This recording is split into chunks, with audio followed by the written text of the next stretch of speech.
आज मैं मुन्ना ठाकुर आज बात करेंगे जैव विकास। जैव विकास कहने का मतलब इंग्लिश में अगर बोला जाए तो इवोल्यूशन। आज इस चैप्टर के बारे में डिस्कस करेंगे और बताएंगे कि कौन कौन जो है एग्ज़ाम में पूछा हुआ क्वेश्चन है और कौन कौन जो है एग्ज़ाम में पूछा जा सकता है। ठीक है, तो मैं स्टार्ट करता हूँ, ज़्यादा समय को ना वेस्ट करते हुए मैं आपको बता देना चाहता हूँ कि अगर आप शुरू से अगर वीडियो नहीं देखे होंगे, कोई दिक्कत नहीं, वाला समझ में आएगा, उसका कोई दिक्कत नहीं है। अगर आप शुरू से वीडियो नहीं देखे होंगे, जैसे बॉटनी फर्स्ट क्लास है, तो डिस्क्रिप्शन में लिंक डाल दूंगा, उसको देख लीजिएगा। ये वाला पहले वीडियो देख लीजिए, ये आपको पूरा समझ में आएगा। प्रयास कीजिएगा कि शुरू से भी अगर देख लेते हैं तो आपका बॉटनी पूरा ख़त्म हो जाएगा। ठीक है, ख़त्म हो जाएगा कहने का मतलब पूरा कंप्लीट हो जाएगा। ठीक है, तो चलिए स्टार्ट करते हैं ज़्यादा समय को ना वेस्ट करते हुए। और मैं आपको बता देना चाहता हूँ कि अगर वीडियो अगर पसंद आता होगा तो लाइक कीजिएगा, कमेंट कीजिएगा और चैनल पर नए हो तो सब्सक्राइब कर लीजिएगा। ठीक है, चलिए पहले अभी आप पढ़ लीजिए, उसके बाद ये सब होगा डिसाइड। तो देखिए, जैव विकास यानी इवोल्यूशन, इसके अंतर्गत जो है जीवों का जो प्रारंभिक जो विकास होता है उसका अध्ययन किया जाता है। मतलब शुरू से जो इसका अध्ययन स्टडी होता है उसका अध्ययन किया जाता है किसमें? इवोल्यूशन चैप्टर में। ठीक है, अब देखिए यहाँ से क्वेश्चन पूछा हुआ है कि समजात अंग यानी होमोलोगस ऑर्गन क्या होता है। तो समजात अंग कहने का मतलब है, होमोलोगस कहने का मतलब है कि वैसे अंश जिसका उत्पत्ति जो है, जिसका ओरिजिन जो है समान रहती है, जिसका मतलब जो उत्पन्न होने का जो कार्य है या जो भी प्रोसेस है वो क्या होता है, समान रहता है, किंतु वे अलग अलग कार्य को दर्शाते हैं। मतलब जन्म लेंगे सब, मतलब सेम प्रोसेस जैसा होना चाहिए वैसा ही। ठीक है, लेकिन इनका जो काम होगा, जो काम करने का मतलब स्टाइल होगा, वो क्या होगा, डिफरेंट होगा, अलग होगा। तो वो हो गया समजात। यानी एक बार फिर से देखिए, समजात में क्या हुआ कि जो जन्म लेने का प्रोसेस है, उत्पत्ति होने का जो प्रोसेस समान है। ठीक है, जैसे मतलब उत्पत्ति आदमी होता है वैसा ही सब, मतलब सेम टू सेम फंक्शन है, लेकिन काम उनका डिफरेंट है। काम क्या है? डिफरेंट। जन्म लेने का जो प्रोसेस है सब सेम है, काम डिफरेंट है, वो आएगा आपका समजात अंग में। ठीक है, अब देखिए जैसे मानव का हाथ, मानव का मतलब हम लोग का हाथ और बाघ का जो हाथ है, फिर चमगादड़ के जो पैर है वो, और मछली का फ्लेवर, सबका उत्पत्ति सेम है लेकिन अलग अलग काम है। जैसे हम लोग का हाथ है कुछ हाथ पकड़ने के लिए, खाने के लिए, और बाघ उसी को जो है हाथ क्या करता है, दौड़ता है उसके सारा। चमगादड़ उड़ने के लिए काम करता है, उस सब के भी मतलब वैसा ही है। जैसे हम लोग के भी हाथ है, दो दो पैर है, तो वो सब के भी है, तो हम लोग को पकड़ने में आ जाता है, और सबको जो है उसी हाथ को जो है वो लोग क्या करते हैं, दौड़ने में यूज करते हैं। ठीक है, तो वही है कि उत्पत्ति सेम रहेगा लेकिन काम जो है डिफरेंट रहेगा, कार्य जो है अलग रहेगा, वो आपका समजात अंग हो गया। क्लियर? चलिए पता चलिए एग्जाम्पल, यहाँ से क्वेश्चन पूछा हुआ है। क्वेश्चन कैसे पूछा था? क्वेश्चन पूछा था कि बताइए कि समजात अंग क्या होता है। तो ऑप्शन में दिया हुआ था कि जिसका उत्पत्ति मतलब समान रहता है और कार्य डिफरेंट रहता है, बस इतना ही दिया हुआ था और उसी में टिक करना था। ठीक है, चलिए अब देखते हैं यहाँ पे कि इन सभी की उत्पत्ति शरीर के अगले भाग से हुई है। मतलब उत्पत्ति जो है शरीर का जो आगे वाला जो पार्ट होता है उससे हुई है। इनमें प्रारंभ में हड्डी तथा बाद में पंजे आकृति बनती है, किंतु ये सभी अलग अलग कार्य करते हैं। मोटा मोटी बात वही है कि जो उत्पत्ति है सेम हुआ है लेकिन इनका जो कार्य है सब अलग है। ठीक है, चलिए अब देखिए समजात हम लोग समझे। अब हम लोग का आता है समरूप अंग यानी एनालॉजी। देखिए उसमें उत्पत्ति सेम था लेकिन काम डिफरेंट, इसमें काम सेम होगा, उत्पत्ति डिफरेंट, मतलब उसका उल्टा। इन अंगों का उत्पत्ति, एक मिनट, इन अंगों का जो उत्पत्ति है क्या होता है, भिन्न होता है, डिफरेंट होता है, किंतु एक समान कार्य करते हैं। इन अंगों का जो उत्पत्ति है क्या है, डिफरेंट है, लेकिन काम जो है क्या करते हैं, समान काम करते हैं। उसमें क्या हो रहा था, उसमें जो डिफरेंट, उसमें जो था डिफरेंट काम कर रहे थे लेकिन उत्पत्ति सेम था, लेकिन इसमें उत्पत्ति जो है उत्पत्ति अलग है। मतलब उत्पत्ति क्या है, भिन्न है, लेकिन काम सेम है। और उसमें काम सेम था नहीं, उसमें काम जो था आपका अलग अलग कार्य करते थे। तो अलग अलग जो कार्य करेगा वो आएगा समजात या समरूप में, तो अलग अलग जो काम करेगा वो आएगा समजात में। और जो एक जैसा काम करेगा वो आएगा समरूप में। ठीक है, चलिए याद हो गया। अब देखते हैं इसका एग्जाम्पल। जैसे कीट में 4 पंख जबकि पक्षी में 2 पंख होते हैं। कीट में कै गो पंख है? 4 गो, लेकिन पक्षी में 2 गो। लेकिन दोनों का पंखों की क्या काम है? मतलब दोनों का संरचना क्या है? भिन्न है, लेकिन काम करते हैं दोनों उड़ने का ही काम करते हैं। समझ में आया कि नहीं? समरूप में क्या होगा कि इनका जो उत्पत्ति जो है भिन्न होगा, अलग अलग होगा, लेकिन काम उड़ने ही वाला रहेगा बस। ठीक है, चलिए अगला बात करते हैं। अगला क्या है? तो अगला आपसे पूछता है अवशेषी अंग, वैसे अंग जो शरीर में होते हैं किंतु काम नहीं करते, अवशेषी अंग। तो मान लीजिए जिसका यूजे नहीं है, वही आपका अवशेषी अंग हो गया। ठीक है, यानी रेसिडुअल ऑर्गन इसको बोलते हैं। ठीक है, चलिए जैसे कान का पीना, कान का पीना का हम लोग को क्या काम है? फिर अपेंडिक्स, ये सब क्या काम है? शरीर के बाल, ये सब को क्या काम है? बाल रहे चाहे नहीं रहे कोई दिक्कत नहीं, लेकिन बहुत क्योंकि स्टाइल मारना होगा तो उसके लिए तो रहना ज़रूरी है। ठीक है, चलिए अगला देखिए, यहाँ से क्वेश्चन बनता है लैंडमार्क का सिद्धांत। लैंडमार्क का सिद्धांत कहता क्या है? बढ़िया सुनिएगा, बहुत ज़बरदस्त क्वेश्चन बनता है। इन्होंने जो है उपार्जित अंगों के सिद्धांत दिया, जो उपार्जित अंग होता है उसके बारे में सिद्धांत दिया, और कहा कि जिस अंग का प्रयोग हम अधिक करते हैं तो अगली पीढ़ी में वह अंग थोड़े बड़े आकार में उत्पन्न होते हैं, जबकि किसी अंग का उपयोग न करें तो वह अगली पीढ़ी में छोटा हो जाता है। ये लैंडमार्क का कहना था, लेकिन एक वाव आता है, ये साइंटिस्ट थे, ये कहें कि मतलब जिसका आप ज़्यादा यूज कीजिएगा तो आने वाला समय में ज़्यादा मतलब आपको देखने को मिलेगा, मतलब वो उसका ग्रोथ होगा। ठीक है, डेवलप होगा। लेकिन अगर आप जिसका यूज नहीं करेंगे तो वो अपने आप ख़त्म होगा। लेकिन रुकिए, अभी आता है एक और टॉन। जैसे देखिए अगर इनके बारे में बात किया जाए तो लैंडमार्क जो है ये आपका फ्रांस के वैज्ञानिक थे। इन्होंने जो है एक पुस्तक लिखा था फिलोसोफिक जूलॉजी का। यहाँ से क्वेश्चन बनता है कि फिलोसोफिक जूलॉजी का जो है मतलब कौन वैज्ञानिक थे जिन्होंने लिखा था? तो बताइएगा लैंडमार्क। लैंडमार्क जो थे वो लिखे थे। ठीक ना, लैंडमार्क ने निम्न सिद्धांत दिए, मतलब कुछ नियम बताएं कि ऐसा ऐसा करने के बाद जो है मतलब आपको देखने को मिलता है। जैसे वातावरण का सीधा प्रभाव पड़ता है लोगों पर। ठीक है, अनुकूल के प्रवृत्ति यानी एडाबिलिटी की क्षमता। ठीक है, उपयोगों अंगों का उपयोग तथा अनुपयोग, जिराफ के गर्दन के, सांप के पैर। देखिए जो जिराफ क्या करता था कि मतलब मूड़ी उठा करके चला था, मूड़ी मतलब गर्दन जो होता है ऊपर उठा करके चलता था, तो उसको मतलब आने वाला समय में गर्दन बड़ा होगा। और जो सांप था उसमें पैर था पहले, लेकिन पैर का यूज नहीं किया तो पैर खत्म हो गया। इस हिसाब से जो था लैंडमार्क समझाया लोगों को। ठीक है, उपार्जित अंग लक्षणों का वंशानुगत, मतलब अगला अगला करा जैसे जिराफ का जो गर्दन है और सांप का जो पैर है, ये आपका फिलोसोफिक जूलॉजिक वातावरण पर स्वभाव, फिर अनुकूलन, अंग उपार्जित। बस इतना माइंड में सेट रखिए। ये मतलब यही कहें कि जिसका आप ज़्यादा यूज कीजिएगा वो आने वाला समय में रहेगा, नहीं यूज कीजिएगा नहीं रहेगा बस। ठीक है, अब देखिए अब बीजमैन आते हैं। तो बीजमैन क्या कहना है से देखिएगा, वीडियो खत्म हो जाएगा, बस एक ही वीडियो में, ज़्यादा टेंशन लेना है। बीजमैन का सिद्धांत क्या होता है? तो बीजमैन का सिद्धांत यही है कि इसमें जो है लैंडमार्क को सिद्धांत को काट दिया इन्होंने। जो है लैंडमार्क कहा है कि हाँ आप जिसका ज़्यादा यूज कीजिएगा तो आने वाले समय में आपको देखने को ज़्यादा मिलेगा। लेकिन जब बीजमैन आए तो बीजमैन कहा नहीं नहीं ऐसा कुछ बात नहीं, गलती आदमी को बता रहा है, अब हम एक्सपेरिमेंट करते हैं और दिखाते हैं आप लोगों को ऐसा सही में है कि गलत। तो इन्होंने आया और बताया कि ये सब बात बिल्कुल गलत है। बीजमैन आए और बोले कि ये सब बात जो है बिल्कुल गलत है, हम एक्सपेरिमेंट किए हैं। तो एक्सपेरिमेंट क्या किए? तो इन्होंने जो है 22 पीढ़ी तक उतने ही आकार के पूछ पाए। एगो मतलब जो चूहा होता है ना जिसको मूस बोलते हैं, तो उसको लिए मतलब हर बार जब भी मतलब उसका पूछ आता काट दिए, मतलब 22 पीढ़ी तक उन्होंने जो है काट दिए थे। लेकिन जब 23वां पीढ़ी आया तो क्या हुआ कि उसमें भी उतना ही आकार का जो होता है ना जो रैट है, जो चूहा है, उसका जो पूँछ देखने को मिला। तो उनका तो बात फेल हो गया।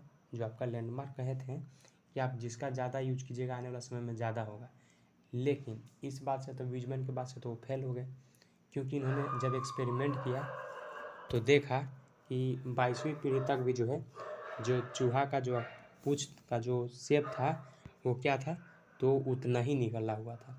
तो कहे कि नहीं ये सब गलत बात है और उन्होंने काट दी, बीच में नहीं काटा। ठीक है, तो मान लीजिए एग्जाम में देखने को मिल सकता है क्वेश्चन कि बताइए कि 22वीं पीढ़ी तक जो चूहे का जो एक्सपेरिमेंट किया था कौन किया था, तो बताएंगे वीजमैन ने किए थे, ठीक है। या क्वेश्चन पूछ सकता है कि किसने जो है लैंडमार्क का सिद्धांत को काटा, तो वीजमैन ने काटा, ठीक है। चलिए अगला क्या है, एक मिनट रुकिएगा। अगला क्या है, तो डार्विन का सिद्धांत अब आता है। डार्विन का सिद्धांत क्या कहता है, इन्होंने कहा कि प्राकृतिक चयन, आहरण यानी natural selection origin of the species का सिद्धांत दिया। मान लीजिए क्वेश्चन पूछ दिया कि ओरिजिन ऑफ द स्पीसीज का जो सिद्धांत है किसने दिया, तो बताइएगा कि डार्विन ने दिया था। या पूछ दिया कि नेचुरल सिलेक्शन का जो सिद्धांत है किसने दिया, तो बताइएगा डार्विन ने दिया, ठीक है। इन्होंने कहा कि जीव जंतु में जो है स्वयं की प्रकृति के लिए अनुसार ढाल लेते हैं, अतः ये स्वयं की प्रकृति के अनुकूल बना लेते हैं। इनका कहना यही था कि मतलब जो अगर जिंदा रहना है चाहे कुछ भी, तो आपको जो है प्रकृति के अनुसार अनुकूल चलना होगा, मतलब उसके हिसाब से आपको ढलना होगा, तब जा करके जो है आप यहाँ पे मतलब सर्वाइव कर सकते हैं। तो इन्होंने नेचुरल सिलेक्शन के बारे में बताया, यानी ओरिजिन ऑफ द स्पीसीज का सिद्धांत दिया। क्वेश्चन यहाँ से पूछ सकता है कि ओरिजिन ऑफ द स्पीसीज का जो सिद्धांत है किसने दिया, तो आपको बताना होगा कि ओरिजिन ऑफ द सिद्धांत जो है आपको ये डार्विन ने दिए थे, ठीक है। अब नेचुरल सिलेक्शन का बात जो है वही आपको डार्विन जी बताए थे, ठीक है। चलिए अगला यहाँ पे आता है कि इन्होंने कहा कि जीव जंतु स्वयं को प्रकृति के लिए अनुसार ढाल देते हैं, अतः ये स्वयं प्रकृति के अनुकूल बना लेते हैं। ये बात मतलब डार्विन ने बताया, ठीक है। यहाँ से फिर क्वेश्चन बनता है कि डार्विन ने बोंगल नामक जहाज से पूरे विश्व का भ्रमण किया। बोंगल नामक जो जहाज था उससे भ्रमण किया। उसके बाद इन्होंने पक्षियों की भाषा का सिद्धांत दिया, जिसे डार्विन फिंच कहते हैं। यहाँ से क्वेश्चन बनता है कि जो डार्विन था उन्होंने कहा कि ठीक है, आप मतलब प्रकृति के अनुसार अगर ढाल लेते हैं तो उस हिसाब से जो है आप मतलब क्या कर सकते हैं, उस हिसाब से आप जो है मतलब फिट बैठ सकते हैं, मतलब नेचुरल में आप सर्वाइव कर सकते हैं, ठीक है। तो इन्होंने कहा किया कि आपको जो है पक्षियों की भाषा का सिद्धांत दिया। मान लीजिए एग्जाम में पूछ दिया कि पक्षियों का भाषा का जो सिद्धांत होता है किसने दिया, तो क्या बताइएगा, तो आपको बताना है कि पक्षियों का भाषा का सिद्धांत तो डार्विन दिया था। तो डार्विन, जिसको हम लोग क्या कहते हैं, डार्विन फिंच कहते हैं, ठीक है, उसको क्या कहते हैं, डार्विन फिंच कहते हैं। तो क्वेश्चन पूछेगा कि पक्षियों का सिद्धांत या पक्षियों की भाषा का जो सिद्धांत होता है किसने दिया, डार्विन दिया, जिसको हम लोग क्या कहते हैं, डार्विन फिंच कहते हैं, ठीक है।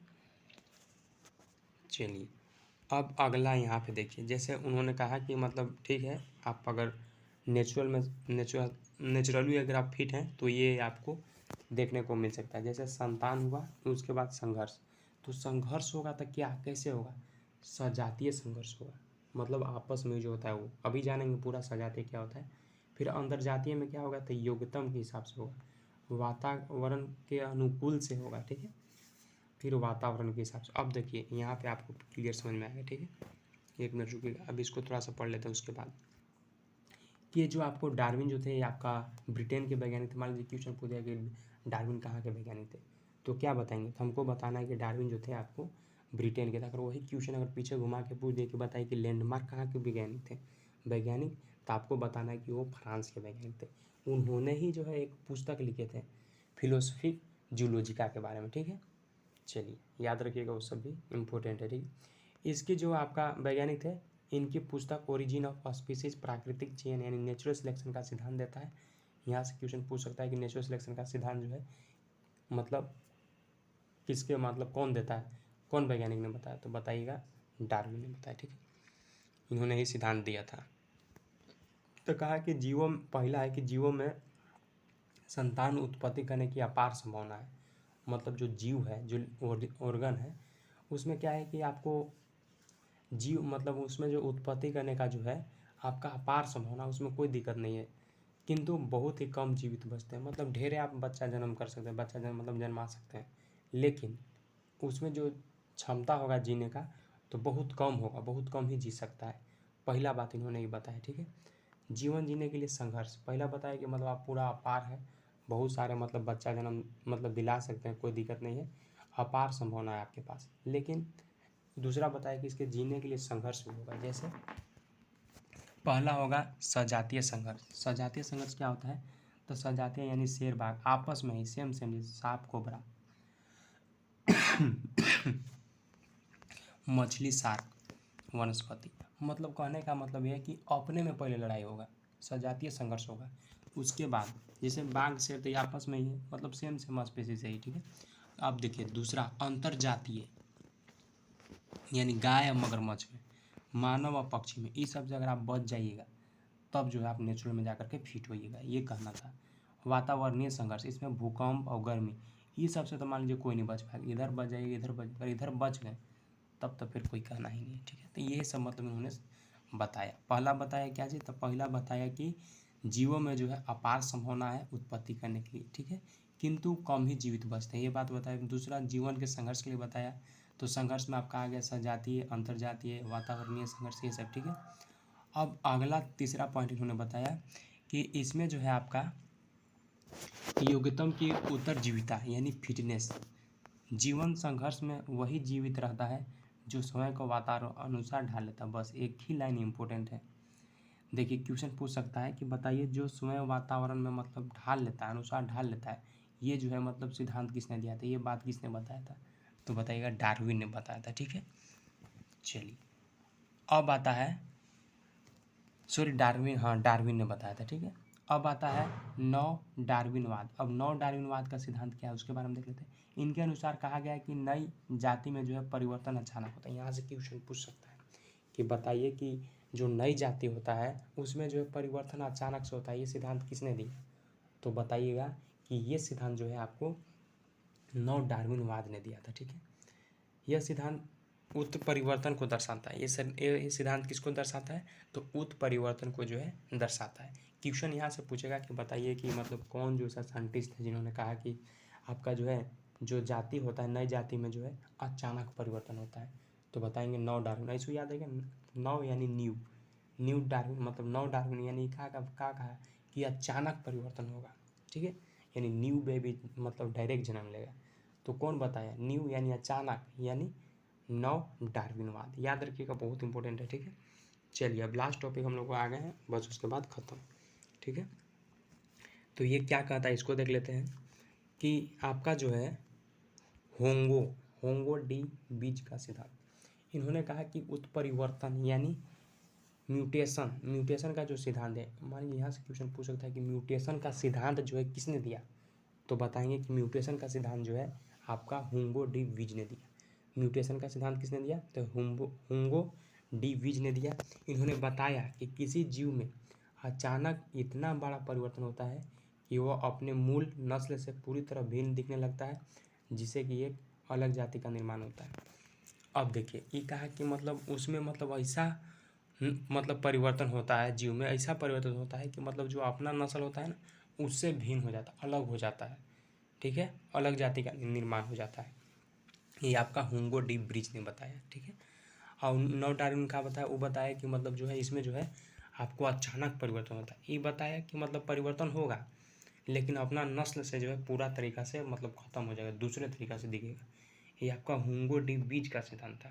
और जो नव डार्विन का सिद्धांत था वो कहा कि मतलब ये जो है अचानक परिवर्तन होता है, ठीक है। बाकी ये आपका क्लियर हो गया, आज का वीडियो ख़त्म। बस सबका जितना मैंने आपको बताया उसको अच्छा से याद रखिएगा। ये एक बार देख लीजिए कि होंगो डी बीज का सिद्धांत था, उन्होंने कहा कि ये जो है मतलब परिवर्तन होता है, बड़ा परिवर्तन होता है, ये अपने मूल नस्ल जो है इससे पूरा भिन्न दिखने लगता है, ठीक है, एक अलग जाति का निर्माण हो जाता है। ये आपका होंगो डी बीज ने कहा। और ये जो नव डार्विन था इन्होंने कहा कि जाति में परिवर्तन अचानक होता है, ये सिद्धांत परिवर्तन को दर्शाता है, पूरा अचानक परिवर्तन होगा, तो नव डार्विनवाद ने कहा था, ठीक है। और यहाँ से आपका डार्विन बताए थे कि मतलब 3 गो संघर्ष करना पड़ेगा, एगो सहजातीय, अंतरजातीय और वातावरण। सहजातीय में क्या था, तो सहजातीय में यही कि अपने अपने से यानी शेर बाघ से, सांप कोबरा से, सबसे। अंतरजातीय में गाय मगरमच्छ ये सबसे, और वातावरण में भूकंप ही सबसे, मतलब जो वातावरण में जो भी घटना होता है उसके हिसाब से, ये सब मतलब डार्विन ने बताया था। तो फाइनली जो है हम लोग डिस्कस कर लिए इवोल्यूशन चैप्टर, जीव विकास। अगर वीडियो पसंद आता होगा तब आपको जो है लाइक करना है, और चैनल पर नए हो तो चैनल को सब्सक्राइब करना है, ताकि जब भी कोई वीडियो बनाए तो आपको ज़रूर पहुँचे। और डिस्क्रिप्शन में जाइएगा, लिंक है, वहाँ पे विजिट कीजिएगा, शुरू से लेकर अंत तक देख लीजिएगा। चलिए, थैंक यू सो मच।